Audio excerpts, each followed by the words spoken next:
kún fún òrìṣà orí ẹni làjí kí ẹlẹ́dẹ̀ ẹni làjí bẹ́ẹ̀ mojú lòun lọ kùtùkùtù àtàbí mórí ìjẹ́ ńlẹ́gbẹ́ pé tí ó dáa fún mi ìṣẹ̀dá mi mo bẹ ọmọ takú sọ́nà bí èéfín adéhùn àti bẹ̀rẹ̀ pẹ̀pẹ̀ bá a jọ ṣe wọ́n látòdì ọ̀rọ̀ orí mi dákun tí ó tẹ̀ orí ìlànà kò mímọ́ sẹ́rú ọmọ nìkejì láyé torí orí ní gbẹ̀ni tá a fi dájú owó orí náà ní gbẹ̀ni tá a fi tẹ̀ pa ẹlẹ́kẹ̀. ẹ káàárọ̀ ẹ káàsán ẹ kú ìyálẹ̀ta mo kí gbogbo ọmọ kóòtù òjìrè nílòkó káàkiri gbogbo àgbáńlá ayé yóò dáa fún wa kò ní dàálẹ̀ mọ́ wa lọ́wọ́ lágbára Èdùmàrè tó Ọlọ́run ají láàárọ̀ yìí a fẹ́ máa jáde lọ májà pàdé ìbànújẹ́ ntàjẹ là ń wá lọ o májà pàdé ohun tí ó jẹ wá o ìpadàbọ̀ wálé wa lálẹ́ o májà délé bókù ọmọ májà délé bókù ọkọ májà délé bókù aya tó ọjọ́ wọn nípa wọn ọ̀rọ̀ tá a mọ́wọ́ mẹsẹ̀ kò ní jẹ́ tiwa o àmín. Orúkọ mi ni Lukman ọmọ Ayédáre bàbá ọgbọ́n ọmọ ọ̀dọ̀ àgbà tó ẹ̀wà wá nǹkan fìdílé tàbí kí ẹ fìdílé nǹkan kájọ kẹ́kọ̀ọ́ lára èèpo bànánà èèpo bànánà ti ẹ̀kọ́ yìí plantain lélẹ́yìí torí pé bànánà òun kéré àbójẹ lòun àmọ́ plantain ọ̀gẹ̀dẹ̀ dòdò ṣé wàá rí èèpo ọ̀gẹ̀dẹ̀ kínní èèpo ọ̀gẹ̀dẹ̀ kejì òun la fẹ́ ṣàlàyé fún wa. ẹ tún mi gbọ́ dáadáa o ọ̀gẹ̀dẹ̀ tá a máa jẹ kéékèèké ìlà wípé ọ̀mìnì àbí parántà o èyí yòówù tó jẹ́ ọ̀gẹ̀dẹ̀ kéékèèké àti ọ̀gẹ̀dẹ̀ àgbààgbà ọ̀rọ̀ rẹ̀ ni mo fẹ́ sọ. Ó wúlò fún ọmọ ẹ̀dá ènìyàn fún ìtọ́jú àrùn ara. Ó wúlò fọkùnrin, ó wúlò fóbìnrin. Kí ni wọ́n ń wí eléyìí èsè kí ni wọ́n ń wí o? Tọ́ ọ bá lẹ́kọ̀ọ́ méjì tó ti lọ́gbọ́n méjì nú tọ́ ọ bá farabalẹ̀ kọ́ kẹ́kọ̀ọ́ sí ẹgbọ́n rẹ̀ ò ní di mẹ́ta o.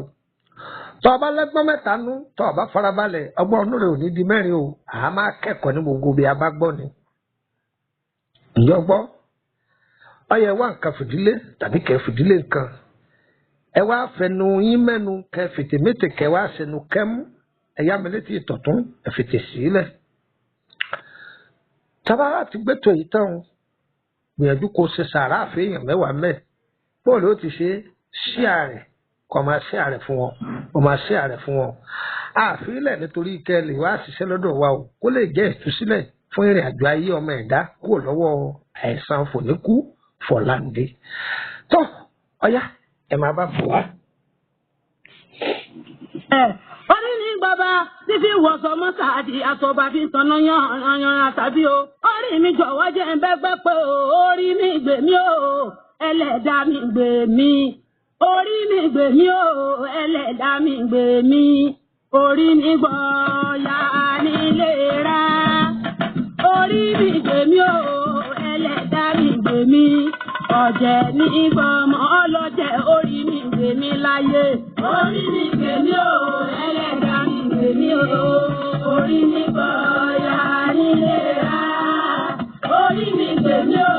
ẹlẹ́dà mi gbè mí ọ̀jẹ̀ ní ìgbọ̀mọ̀ ọlọ́jẹ̀ orí mi gbè mí o.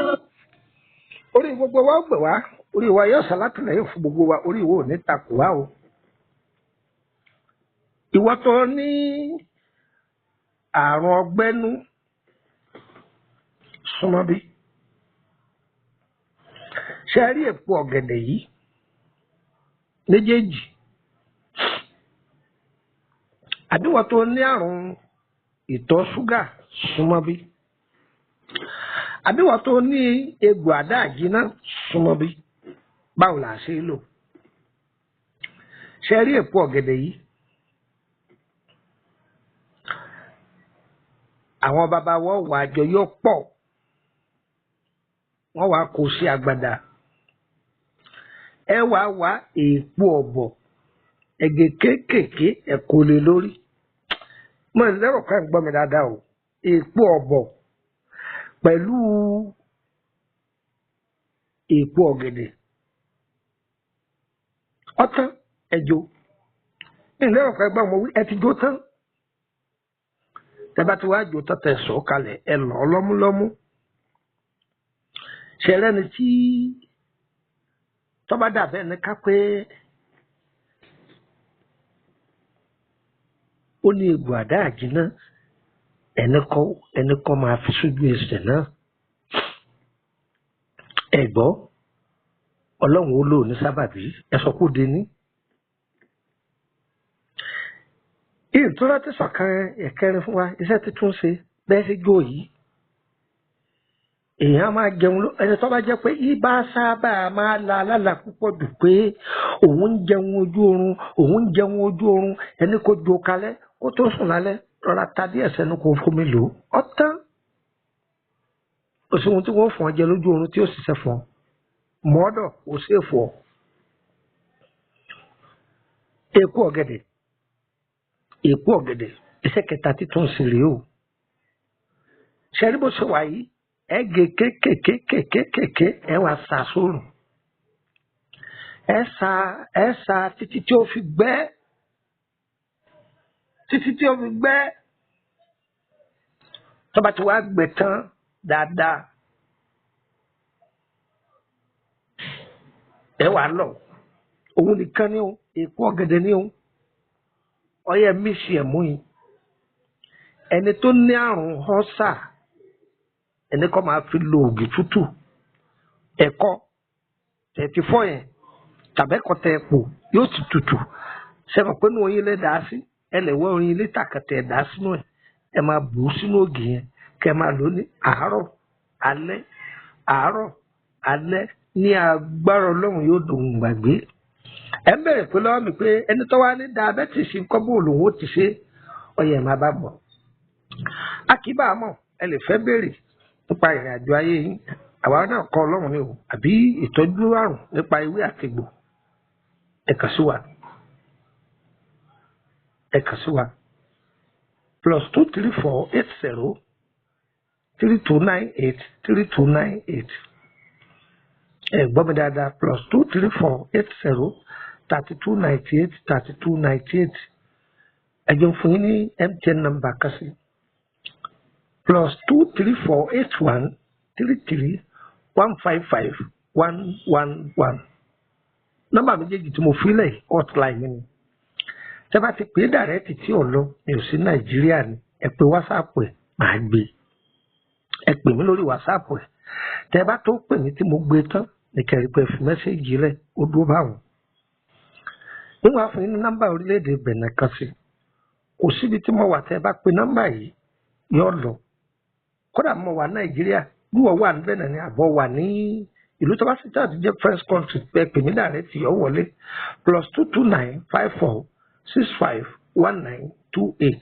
+229 54 65 1928 nọ́mbà méjèèjì mẹ́tẹ̀ẹ̀ta tí mo fún yín ẹ̀mú ọdún